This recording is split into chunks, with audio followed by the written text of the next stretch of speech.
ಇನ್ನು ಕನ್ನಡ ಸಿನಿಮಾ ರಂಗ ಆದಂತಹ ಸೂರ್ಯಾಂಶ ಸಿನಿಮಾದಲ್ಲಿ ಮತ್ತು ನಮ್ಮಣ್ಣ ಸಿನಿಮಾದಲ್ಲಿ ಕೂಡ ಬಾಲನಟನಾಗಿ ಕೂಡ ಕಾಣಿಸಿಕೊಂಡಿದ್ದಂತಹ ಅದ್ಭುತವಾದ ಕಲಾವಿದ ಇದೀಗ ನೆನಪಾಗಿ ಮಾತ್ರ ಉಳಿದಿರುವಂಥದ್ದು.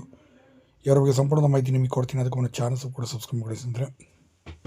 ಇನ್ನು ವಿಷ್ಣುವರ್ಧನ್ ಅವರ ಸಿನಿಮಾದಲ್ಲಿ ಸೂರ್ಯಾಂಶದಲ್ಲಿ ವಿಷ್ಣುವರ್ಧನ್ ಮಗನ ಪಾತ್ರವನ್ನು ಮಾಡಿದಂಥ ಇವರು ಅತಿ ದೊಡ್ಡ ನಾಯಕರಾಗಿ ಕೂಡ ಕಾಣಿಸಿಕೊಂಡಿದ್ದರು ಮತ್ತು ತುಂಬ ದೊಡ್ಡ ಬಾಲನಟನಾಗಿ ಕೂಡ ಅಭಿನಯಿಸಿದರು. ಇನ್ನು ಇವರ ಅಭಿನಯ ಇವತ್ತಿಗೂ ಸಹ ತುಂಬ ಅಜರಾಮರವಾಗಿ ಇರುವಂಥದ್ದು. ಈಗ ಮೊನ್ನೆ ತಾನೇ ಅವರು ಬೆಂಗಳೂರಿಗೆ ಕೂಡ ಬಂದಿದ್ದರು. ಸದ್ಯ ಈಗ ಆಸ್ಟ್ರೇಲಿಯಾದಲ್ಲಿ ಪತ್ನಿ ಮಕ್ಕಳ ಜೊತೆ ನೆಮ್ಮದಿ ಜೀವನ ಸಾಗಿಸ್ತಿದ್ದಾರೆ ಚಂದನ್ ಅವರು. ಇತ್ತೀಚೆಗೆ ಸಿಕ್ಕಿದಾಗ ಒಬ್ಬರು ಯೂಟ್ಯೂಬರ್ ಒಬ್ಬರು ಗುರುಸಿ ಅವ್ರನ್ನ ಮಾತಾಡಿಸ್ತಾರೆ ಥಿಯೇಟ್ರಿಗೆ ಸಿನಿಮಾ ನೋಡೋಕ್ಕೆ ಅಂತ ಬಂದ ಸಂದರ್ಭದಲ್ಲಿ. ಆಗ ಕೇಳ್ತಾರೆ, ಯಾಕೆ ಸರ್ ಸಿನಿಮಾ ರಂಗದಿಂದ ದೂರ ಉಳಿದ್ರಿ ಅಂತ ಕೇಳ್ತಾರೆ.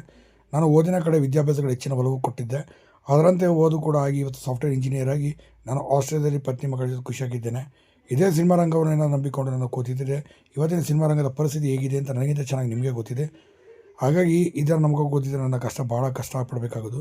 ಸದ್ಯ ನಾನು ಓದಿದ್ದಕ್ಕೆ ಇವತ್ತು ನನ್ನ ಸಿನಿಮಾ ರಂಗದಿಂದ ದೂರ ಹೊಡೆದರೂ ಕೂಡ ನೆಮ್ಮದಿ ಜೀವನ ಸಾಗಿಸ್ತಿದ್ದೇನೆ ಅಂತ ಹೇಳಿ ತುಂಬ ಹೆಮ್ಮೆಯಿಂದ ಹೇಳ್ಕೊಳ್ತಾರೆ ಚಂದನ್.